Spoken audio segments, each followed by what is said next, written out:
4절부터 62절까지 우리 같이 한 목소리로 봉독하겠습니다. 예수를 잡아 끌고 대제사장의 집으로 들어갈새 베드로가 멀찍이 따라가니라.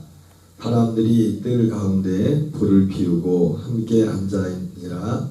베드로도 그 가운데 앉았더니 한 여종이 베드로의 불빛을 향하여 앉은 것을 보고 주목하여되 이 사람도 그와 함께 있었느니라 하니 베드로가 부인하여 이르되 이 여자여 내가 그를 알지 못하노라 하더라. 조금 후에 다른 사람이 보고 이르되 너도 그 도당이라 하거늘 베드로가 이르되 이 사람아 나는 아니로라 하더라. 1시간쯤 있다가 또 한 사람이 장담하이르되 이는 갈릴리 사람이니 참으로 그와 함께 있었느니라. 베드로가 이르되 이 사람아 나는 네가 하는 말을 알지 못하노라고 아직 말하고 있을 때에 닭이 곧 울더라. 주께서 돌이켜 베드로를 보시니 베드로가 주의 말씀 곧 오늘 닭 울기 전에 네가 3번 나를 부인하리라 하심이 생각나서 밖에 나가서 심히 통곡하니라. 아멘. 오늘은 누가복음 22장 54절부터 62절까지 본문의 말씀을 중심으로 이 사람도 그와 함께 있었느니라, 이 사람도 그와 함께 있었느니라는 말씀으로 하나님 말씀 전하도록 하겠습니다. 남자들은 군대에 갔다 오면은 저도 그랬던 것 같은데 꼭 꾸는 꿈이 있다고 합니다. 모르겠어요. 다 물어보진 않았지만 저도 그렇고 주변에 군에 갔다 온 분들한테 물어보면은 저만 그런 것 같지는 않습니다. 그 꿈은 뭐냐면 군대 다시 가는 꿈입니다. 저도 아마 군대 갔다 와서 군대를 다녀온 지도 한참 됐는데 꽤 오랫동안 해마다 한 번, 두 번씩은 꾼 것 같아요. 그래서 그 꿈도 너무 선명합니다. 다시 군대 간 거예요. 갔더니 옛날에 같이 군생활했던 소대장님이 있고 선임마사님이 있어가지고 그 꿈속에서 하는 말이 너무 리얼합니다. 꿈속에서 나 제대했다고. 소대장님 나 제대했어요. 그만큼 남자들에게 있어서는 이 군대라는 것이 그 삶의 어떤 과정 가운데 그만큼 어떤 영향이 있는, 그만큼 여운이 많이 남는 그런 장소였음에 분명합니다. 뭐 얼마나 고생했느냐 고생하지 않았느냐 그 다음이고, 군대라는 그 공간 자체가 그런 공간인 것 같습니다.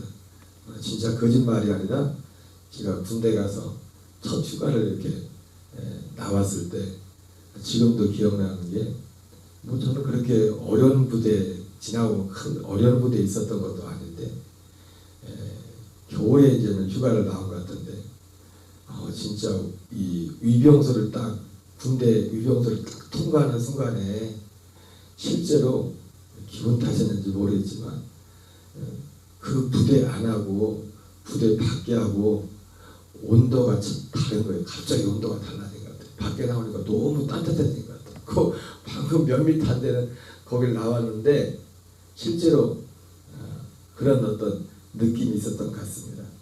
그만큼 남자에게 있어서 군대라는 장소가 그런 장소였던 것 같아요.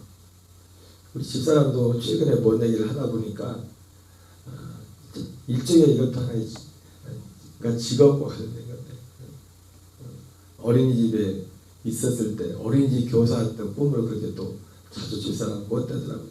그것도 바쁘게 일을 하면서, 그리고 월말에 이게 되면서부터 서류를 정리할 때 막 시간이 쫓겨서 이렇게 막 서류 정리하는 그때를, 그런 꿈들을 가끔 꾸곤 한다고 합니다.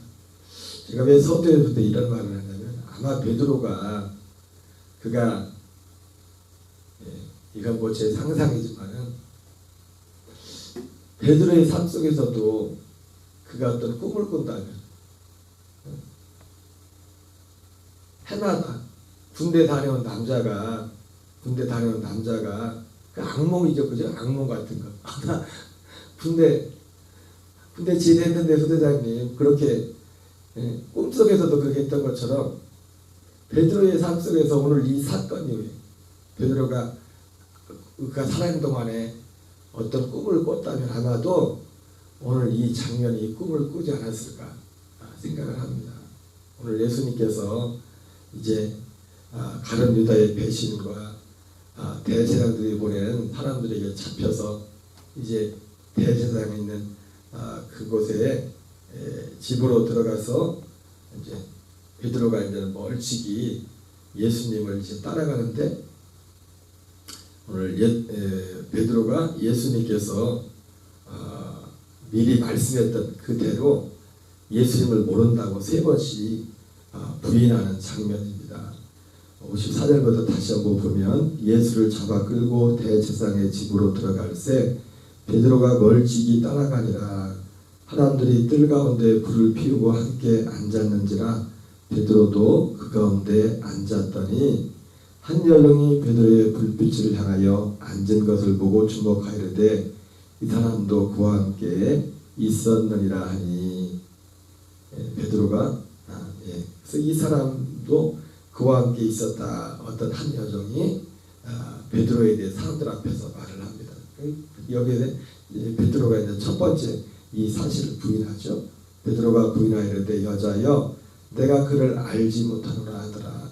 또 조금 후에 다른 사람이 보고 이르되 너도 그 도당이라 하거늘 베드로가 이르되 이 사람아 나는 아니로다 하더라.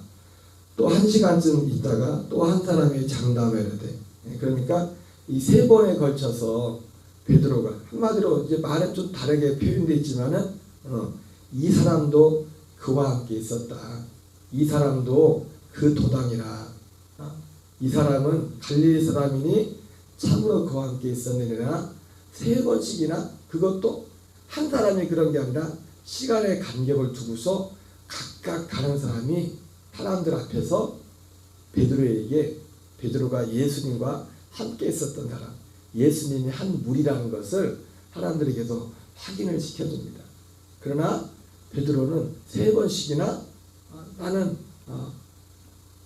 모른다고 이르되 이 사람아 나는 내가 하는 말을 알지 못하노라고 아직 말하고 있을 때에 닭이 곧 울더라.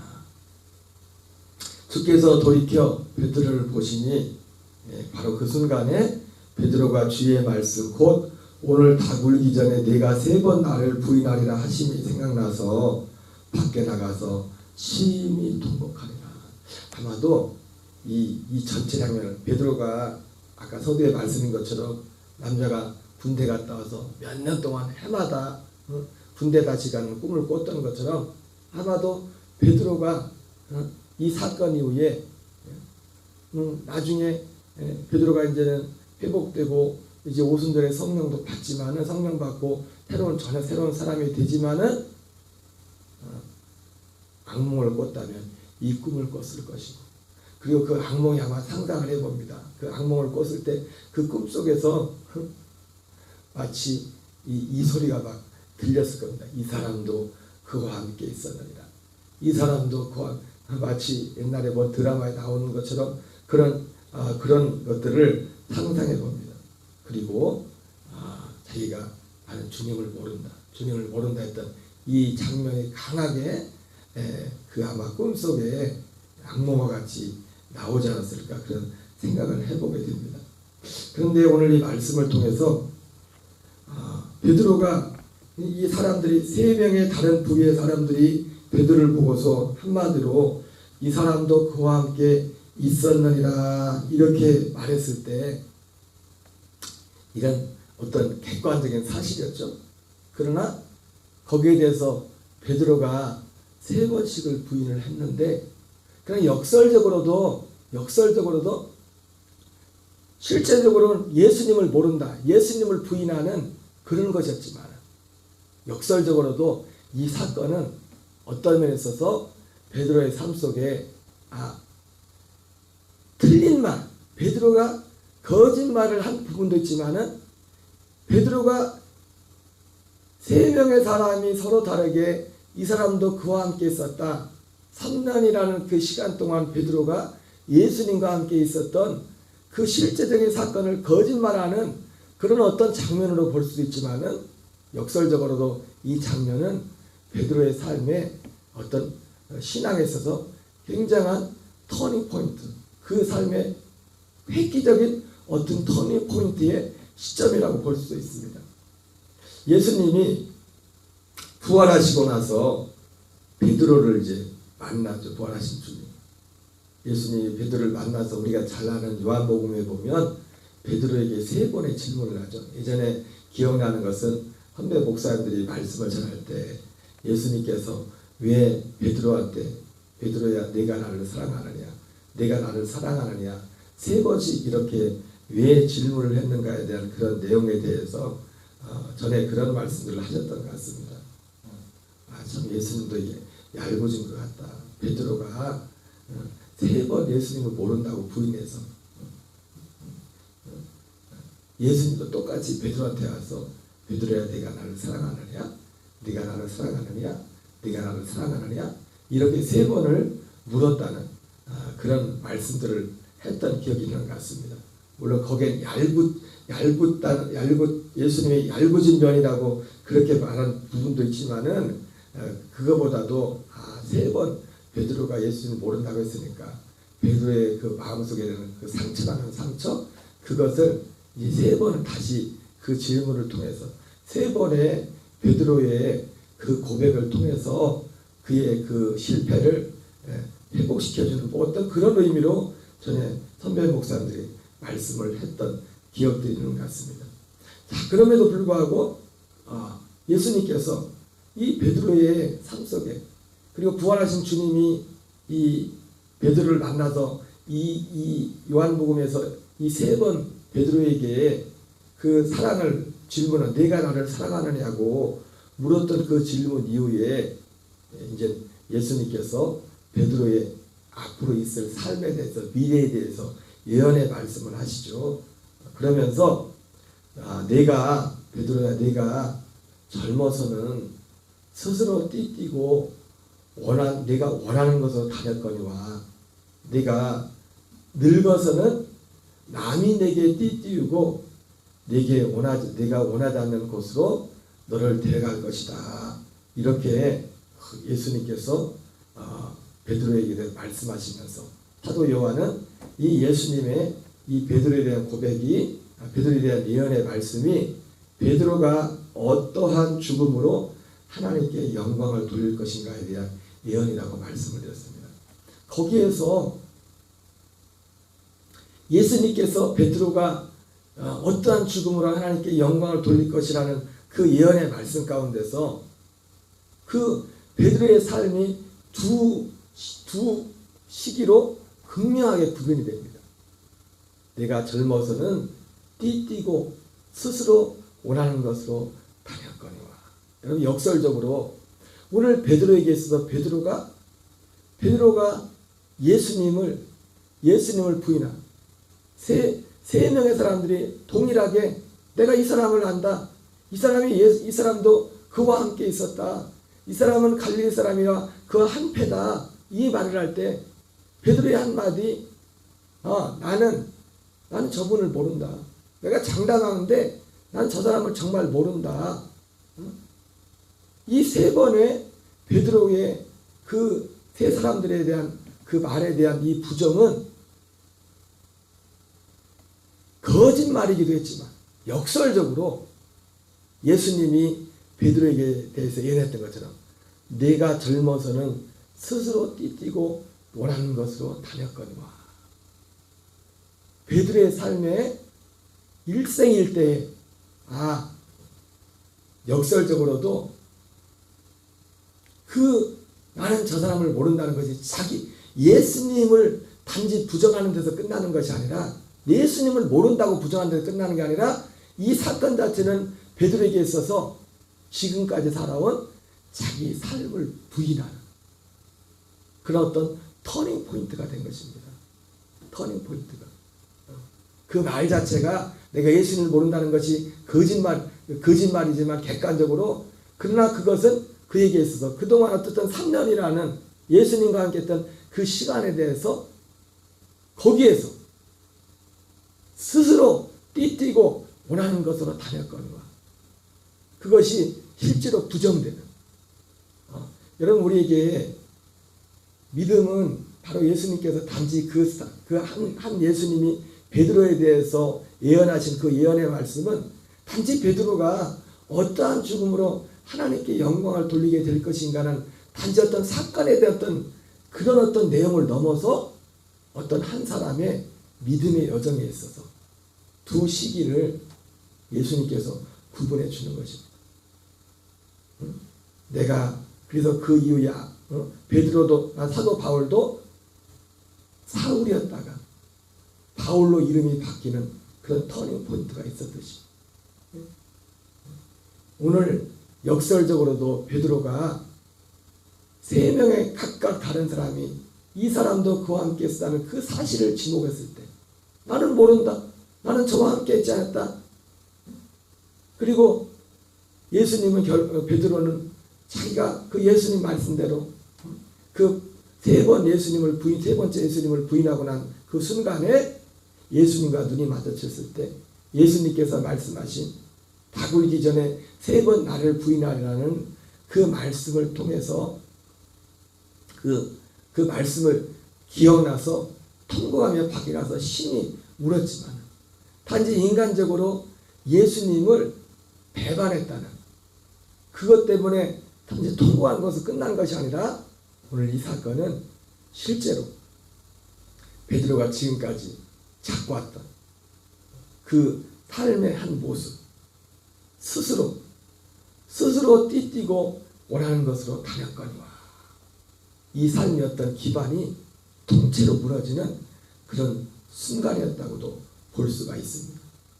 그래서 사도 바울도 사도 베드로도 그들의 삶의 어떤 여정 가운데 이것이 깨져서 물론 결과적으로 이 사건만을 가지고 우리의 믿음이 되는 건 아니죠.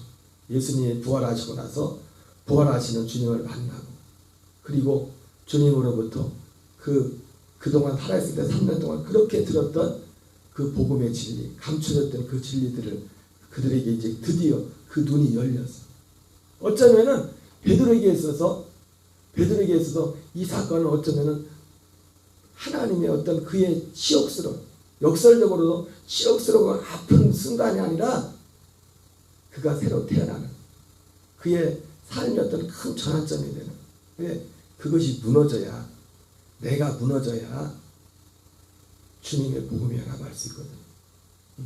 오늘도 이 본문을 보면서 간절히 오늘 한 가지 드는 소망은 우리의 신앙은 스스로 사는 게 아니죠.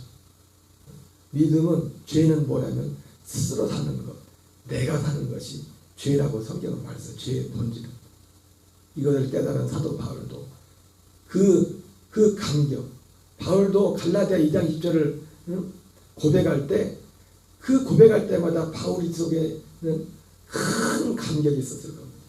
율법의 의로는 흠이 없고 정말 자기 어떤 힘으로 노력으로 쌓아왔던 그 신앙의 그 분들이 다 무너지고 내가 그리스도 예수와 함께 십자가에 못 박혀 죽었나니 그런 적 이제는 내가 산 것이 아니요 오직 내 안에 그리스도께서 사는 것이라 이제 내가 육체 가운데 사는 것은 나를 사랑하사 나를 위하여 자기 자신을 버리신 하나님의 아들을 믿는 믿음 안에 사는 것이라 말씀했던 것처럼 오늘 본문의 말씀을 보면서 오늘 베드로의 오늘 이 3번의 예수님을 부인한 그 부인은 단순히 치욕적인 순간이 아니라 하나님께서 베드로에게 베푸신 특별한 하나의 또한 은총이 되었음을 우리는 보게 됩니다.